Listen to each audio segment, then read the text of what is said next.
Welcome to the world of science fiction stories, and don't forget to like, share, and subscribe my channel. Enjoy the listening. Human legends were fiction until the fleet proved them true. The stars glittered like cold diamonds against the endless black. Captain Park Joe stood on the observation deck of the asterisk Eternal Curiosity, his slender fingers tracing patterns on the transparent viewing panel. Below him, the blue-green sphere of Sol 3, Earth as the natives called it, rotated slowly on its axis. Beautiful, isn't it? His first officer, Officer Ba, joined him at the window. Primitive, but yes, beautiful in its way, Park replied.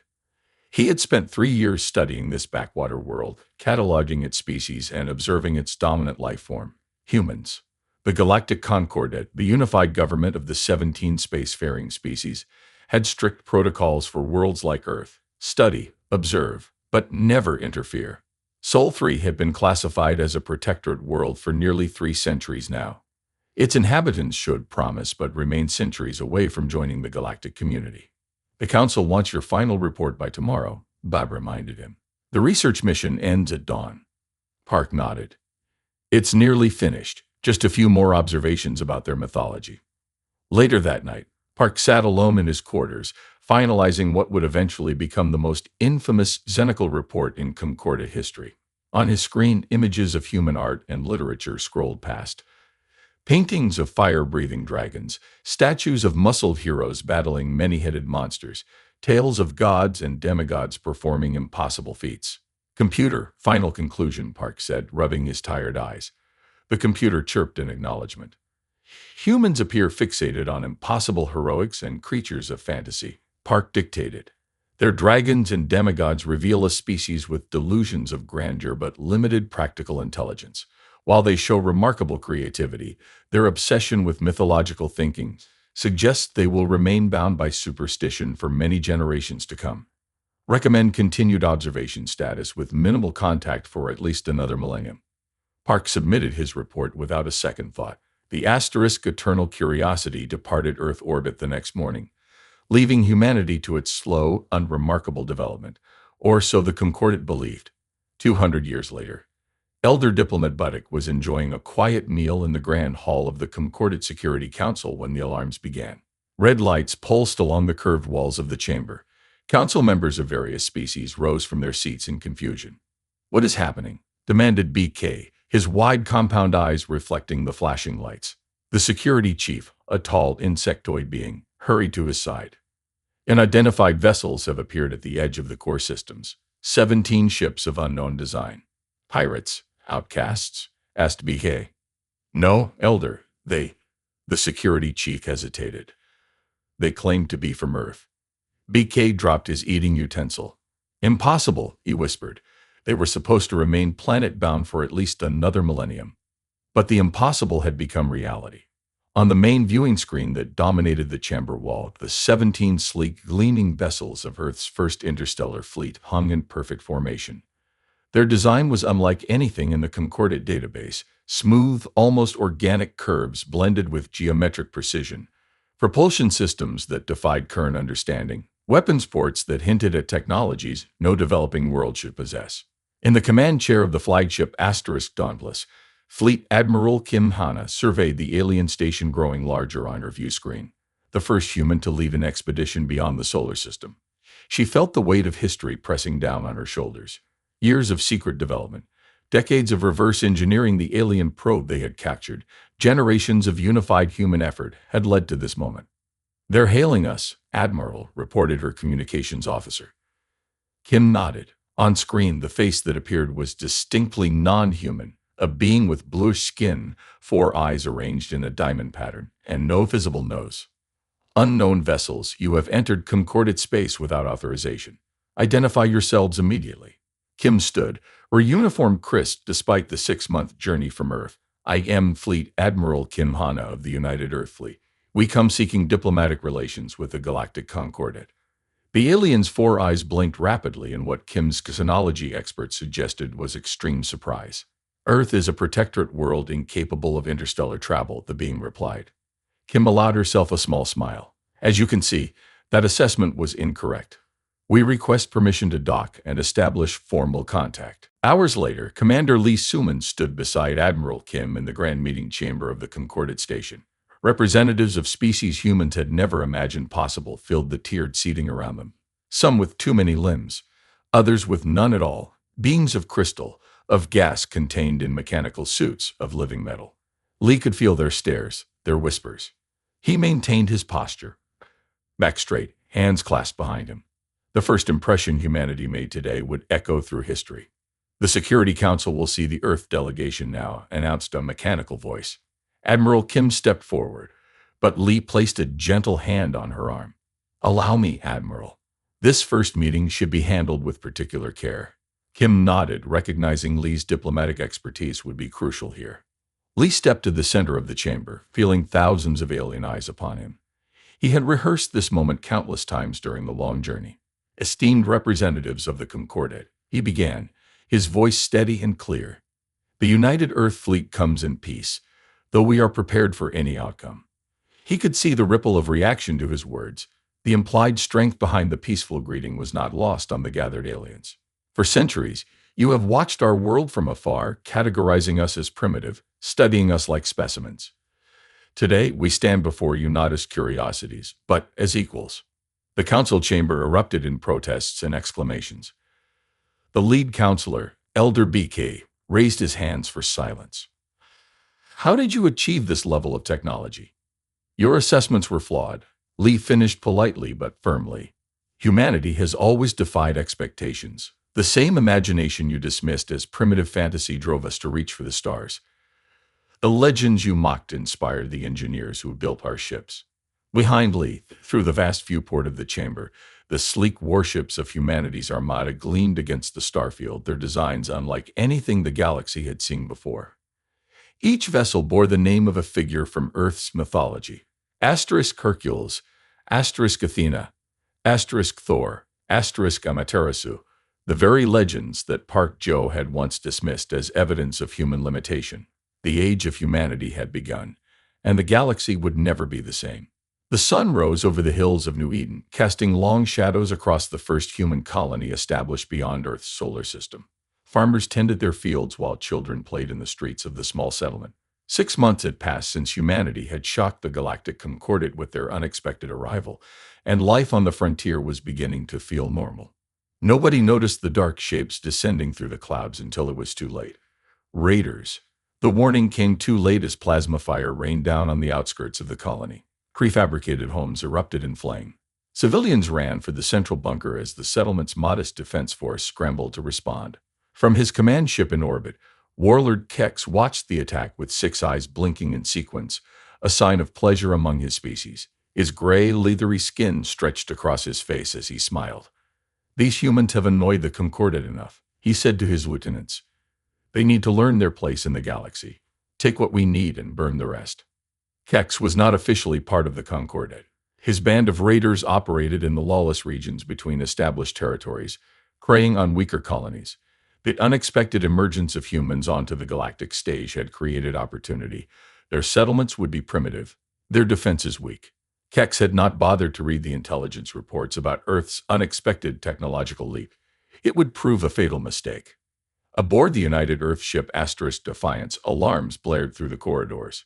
Colonel Zhang Tao rushed onto the bridge, securing his uniform jacket as he moved. "Status report," he demanded, dropping into the command chair. "Raiders attacking New Eden colony, sir," his second officer reported. "We count 7 assault ships and 1 command vessel. They've already hit the eastern sector." Zhang's expression hardened.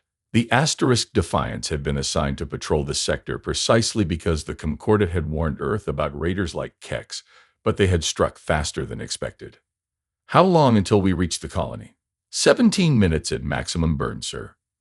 "Make it 12. Zhang ordered. "And alert the Marine detachment. We're going to teach these raiders a lesson about humanity." On the colony's surface, the situation deteriorated rapidly. The settlement's small security team fought bravely, but was outmatched by the raiders' superior numbers and weaponry. In the command center, Defense Captain Ryu checked his ammunition and prepared for what seemed like a final stand. Then a voice crackled over the emergency channel. "New Eden Command, this is UES Defiance. Hold position. Reinforcements arriving in 7 minutes." A flash of hope crossed Captain Ryu's face. "We'll try, asterisk defiance, but we're nearly overrun at the mountain pass. If they break through there, they'll reach the civilian bunker." On the bridge of the asterisk Defiance, Colonel Jang heard the transmission and made a quick decision. "Deploy the drop pods. Get our Marines down there now." Within moments, 30 metal cylinders shot from the asterisk Defiance's launch bay, streaking through the atmosphere toward the colony below. Inside each pod, a Marine in powered combat armor braced for impact. Sergeant Yun Jan checked her systems one final time as her pod hurtled toward the surface. At 28, she was a veteran of Earth's unification wars and one of the first volunteers for the Space Marines. The powered armor encasing her body enhanced her natural strength tenfold. "Remember your training," she told her squad over the comm. "These raiders think we're easy prey. Let's show them how humans fight." Her pod slammed into the rocky ground near the mountain pass, the door blasting outward. Yun emerged, rifle raised, assessing the situation in seconds. The colony defenders were pinned down behind makeshift barriers while at least 50 raiders advanced on their position. "Defensive formation," she ordered. "Hold the pass at all costs." What happened next would become the stuff of legend in the concordant records. The human Marines moved with speed and coordination that seemed impossible for their size. Their powered armor, designed to enhance natural human abilities, allowed them to leap great distances, lift massive objects, and withstand firepower that should have killed them instantly. Yun positioned herself at the narrowest point of the pass. When a group of raiders charged her position, she met them head-on. Her enhanced strength allowed her to hurl a boulder that crushed 3 attackers. When her rifle ammunition depleted, she drew a combat blade and fought in close quarters, the armor systems amplifying her trained movements to superhuman levels. "Fall back and regroup," the raider commander ordered, shocked by the unexpected resistance. Yun didn't give them the chance. She charged forward, crossing ground too quickly for the raiders to establish a defensive line. Her armor's jump jets carried her 20 meters into the air before she crashed down among them, the impact throwing several raiders off their feet. In orbit, Colonel Jang watched through the Marines' helmet cameras, coordinating the counterattack. "All units, converge on the settlement center," he ordered. "Protect the civilian bunker." Then, into a separate channel, "Activate the Hercules protocol." The effect was immediate. Throughout the battlefield, the Marines' armor systems shifted configuration, power routed from non-essential systems to strength and speed enhancements. Red lights flashed inside each helmet. The protocol could only be maintained for minutes before risking system failure or operator injury, but those minutes were enough. Watching from a nearby ridge, a Concordat observer named Talix recorded everything. He had been assigned to monitor the human settlement, part of the Concordat's ongoing assessment of this surprising new species. What he witnessed left him shaken. A single human Marine, Sergeant Yun, held the mountain pass against overwhelming odds. She moved with impossible speed, her armor allowing her to punch through the metal plating of raider vehicles. When a support beam collapsed, threatening to crush trapped civilians, she caught and held it aloft while they escaped. When surrounded by enemies, she fought with a ferocity that reminded Talix of ancient warrior legends from a dozen worlds. The tide turned quickly. The raiders, expecting easy pickings, instead found themselves facing an enemy unlike any they had encountered. Within an hour, 3 raider ships had been destroyed, and the others were retreating. Warlord Kex, watching his forces being decimated, ordered a full withdrawal. As his ship accelerated away from the planet, he stared at the recording of the battle, focusing on the image of Sergeant Yun standing atop a disabled raider tank, her armor scorched but intact. "What are these creatures?" he whispered. 3 days later, Admiral Kim Hanna stood before the Galactic Council, the recording of the battle playing on screens around the chamber. The council members watched in silence as human Marines performed feats that seemed to defy physics. "Is this recording altered?" asked one council member. "It is not," replied Talix, the Concordat observer. "I witnessed it personally. They fight like they're myths," he reported, his voice still shaken by what he had seen. "It's as if they designed their technology to fulfill their ancient legends." Admiral Kim waited for the murmurs to subside before speaking. "The powered armor our Marines wear is designed to enhance natural human capabilities," she explained. "The Hercules protocol, named after an ancient Earth legend of strength, simply pushes those enhancements to their limit for short periods. This level of military technology," began Elder BK, "was developed for defense," Kim interrupted firmly. Warlord Kex attacked a peaceful settlement. We responded appropriately. She looked around the chamber, meeting the gaze of each council member in turn. We wish only peaceful coexistence, she stated, her voice calm but unyielding. But we will defend our people. Remember that before you test our resolve again. The unspoken message was clear. The attack, while not ordered by the Concordat, had not been prevented either. Some suspected certain council factions had deliberately looked the other way, hoping to teach the upstart humans a lesson in galactic politics. Instead, the galaxy had learned something else entirely. The creatures from Earth were far more dangerous than anyone had imagined. Director Choi Do-han stood at the main viewport of Proxima Station, his hands clasped tightly behind his back. The massive space station, humanity's first major outpost beyond the solar system, hung in orbit around Proxima Centauri. Through the reinforced glass, he watched as tiny points of light winked into existence against the black of space. One by one, then in groups, the lights appeared until they filled his view. "They're coming," he announced to the command staff behind him. His voice remained steady despite the fear gripping his chest. 300 warships against our 17. Lieutenant Park looked up from her console, face pale. "The Vians."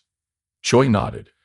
The Vian, tall, angular beings with reflective skin and religious devotion to the established order of the galaxy, had been the most vocal opponents of humanity's rapid expansion. For 2 years, they had called humanity a disease, a corruption that needed to be contained.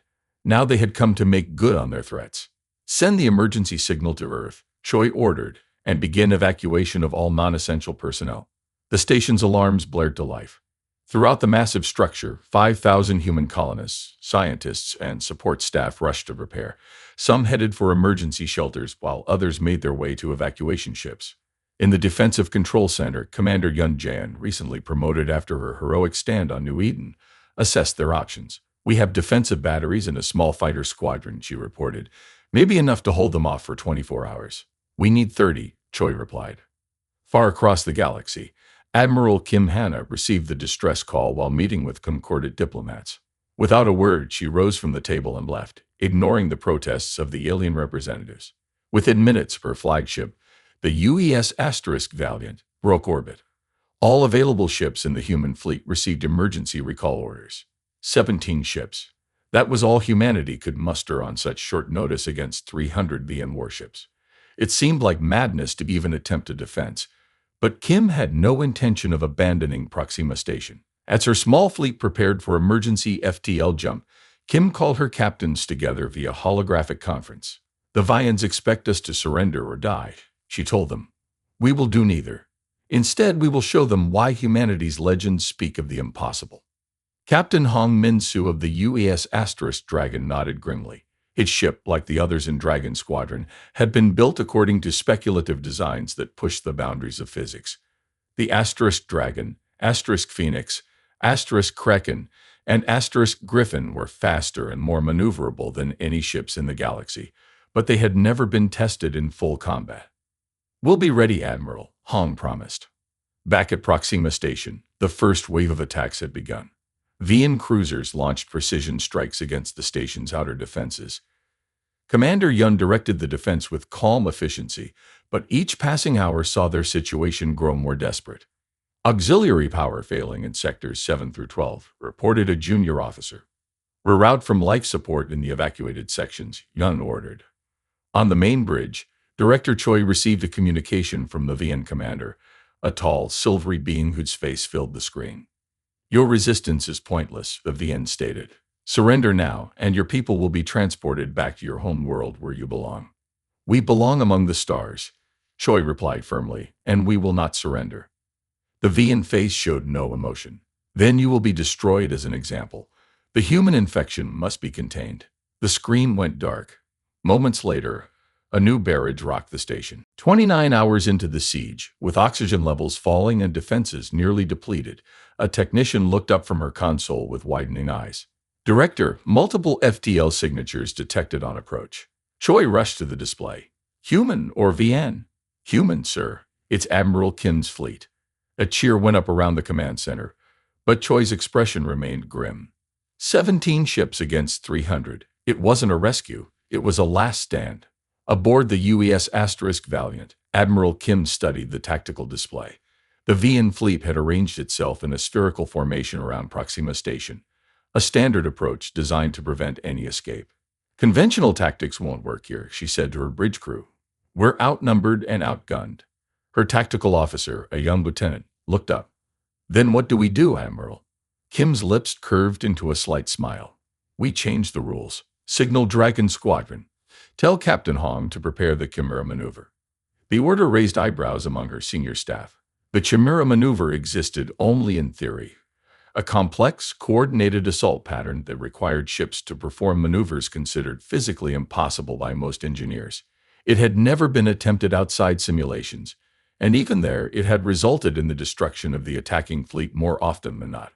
Captain Hong Min-soo received the order while his ship, the UES Dragon, prepared to exit FTL on the far side of the VN formation.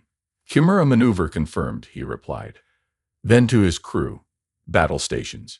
Divert all non-essential power to structural integrity fields and engines. His second officer looked up with concern. Captain, the stress on the hull will exceed safety parameters by 300%. Hong nodded. I know. As Earth's small fleet appeared at different points around the VN Armada, confusion rippled through the enemy ranks. The human ships had arrived separately, seemingly without coordination, in a pattern that made no tactical sense. The VN commander laughed. They scattered their forces. Destroy them one by one. But Admiral Kim had planned for this reaction. As the VN ships moved to engage her apparently disorganized fleet, she gave the final command. Execute Chimera maneuver, now. What followed defied the expectations of every observer. The four ships of Dragon Squadron, *Dragon, *Phoenix, *Kraken, and *Griffin, suddenly accelerated to speeds that should have torn them apart. They curved through space in tight patterns, their hulls glowing from the strain as they executed turns no ship should have survived. Aboard the Dragon, warning alarms blared continuously. Lights flickered as power surged through overtaxed systems. The ship groaned like a living thing in pain. Hull integrity at critical levels, reported his engineer. Captain Hong gripped his command chair tightly. Hold course, he ordered. Then to steady his crew, we make our own legends now. The UES Dragon dove directly into the heart of the VN formation, drawing dozens of enemy ships to follow it. Meanwhile, the *Phoenix executed a spiral pattern through another section of the enemy fleet, causing VN captains to fire on their own vessels in confusion. The *Kraken deployed specialized countermeasures that created multiple false sensor images, while the *Griffin used precise strikes to disable command ships. The coordinated pattern, impossible to predict because it defied conventional physics, threw the ordered VN fleet into chaos. From Proxima Station, Director Choi and his staff watched in amazement. They're doing it, whispered Commander Young. They're actually doing it. The VN fleet, designed to operate in perfect harmony, fell into disarray. Ships collided as they tried to track targets moving in ways their tactical computers couldn't predict. Communication broke down between vessel groups as Dragon Squadron's electronic warfare systems created false commands and contradictory orders. Admiral Kim, seeing the confusion, ordered the rest of her fleet to strike at key weak points in the VN formation. The human ships moved with precision, targeting propulsion systems and weapons arrays rather than attempting to destroy the enemy vessels outright.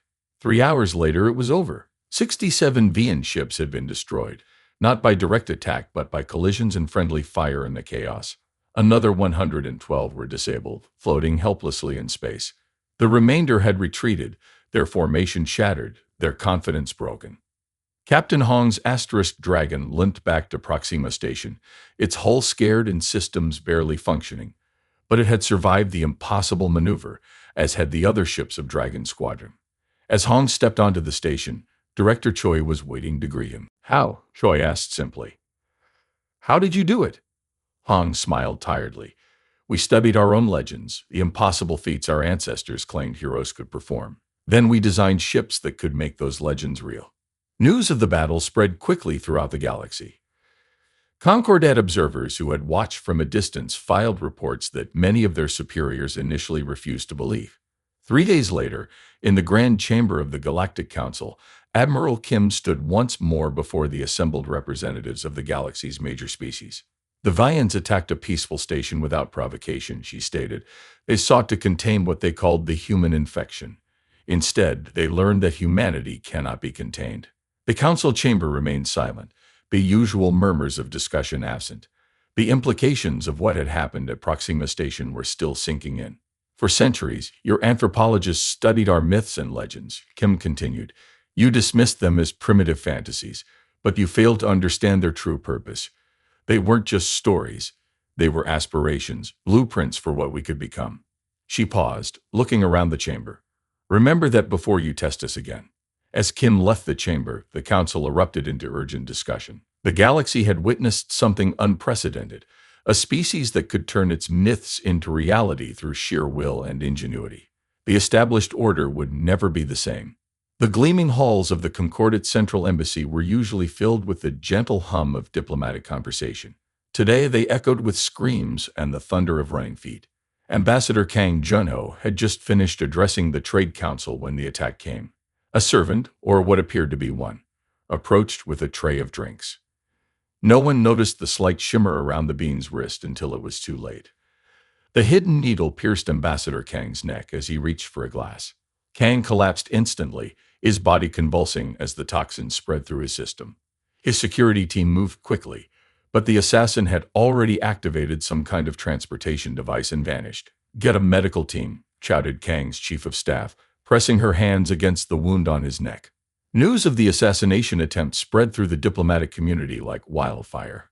Ambassador Kang was the public face of humanity among the stars, respected even by those who feared Earth's rapid rise to power. The attack on him was not just an attack on one man. It was a direct challenge to humanity's place in the galaxy. In her quarters aboard the UES Asterisk Valiant, Admiral Kim Hanna received the news with outward calm. Inside, rage and fear battled for control. Kang was not just a colleague but an old friend. They had trained together in the early days of humanity's space program. His condition, she asked the messenger. Critical but stable, Admiral. The toxin appears designed specifically for human biology. Kim's eyes narrowed. That suggests inside knowledge and significant planning. She turned to her communications officer. Secure channel to Earth High Command, Priority Alpha. When the connection was established, Kim faced the stern expressions of Earth's military leadership on her screen. Ambassador Kang has been attacked, she reported. I believe this is part of a coordinated effort to undermine humanity's position. The defense minister's face remained impassive. Do you have proof? Not yet, but this follows too closely after the Proxima Station siege. Someone is testing us, probing for weaknesses. After a moment of heavy silence, the defense minister spoke again. What do you recommend, Admiral? Kim took a deep breath. What she was about to propose had never been seriously considered outside theoretical discussions. Phoenix Protocol, she said finally. The faces on the screen showed various degrees of shock. The Phoenix Protocol was humanity's most classified contingency plan, developed in secret during the early days of first contact. That's extreme, said one general. We're facing an extreme situation, Kim replied. If we don't act now, we may not get another chance.